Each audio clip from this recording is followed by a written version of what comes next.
বাড়িতে এরকম পারফেক্ট পাটিসাপটা কীভাবে বানাবেন দেখে নিন।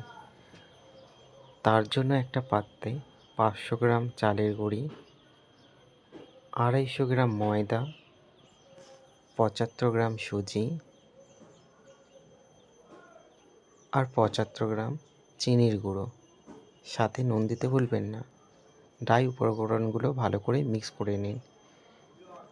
এবার দুধ দিয়ে একটা পাতলা ব্যাটার তৈরি করে নিন। এরপর আমি দেবো খেজুরের গুড়। স্ট্রাকচারটা ঠিক এরকম আসবে, দেখতেই পাচ্ছেন বেশি পাতলা হয়নি। এবার আমি কালাকাঁদটাকে বানিয়ে নেব। তার জন্য 2 প্যাকেট দুধ নিয়ে নিয়েছি। দুধটা ফুটতে শুরু করেছে।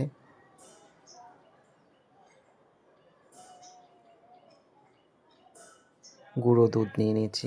গরম দুধটা গুঁড়ো দুধের মধ্যে দিয়ে গুলিয়ে নেব। মিশ্রণটা দিয়ে দেব। এরপর লেবু চিপে দেবো যাতে ছানাটা কেটে যায়। এরপর আমি দিয়ে দেবো খেজুরের গুড়। খেজুরের গুড় দিয়ে নাড়তে থাকবো।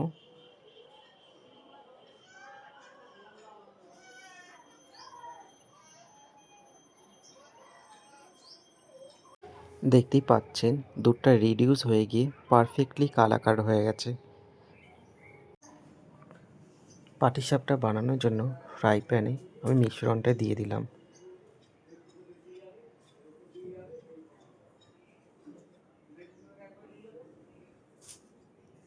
পরিমাণ মতো সন্দেশ দিয়ে পাটিসাপটাটা আমি ফোল্ড করে নেব।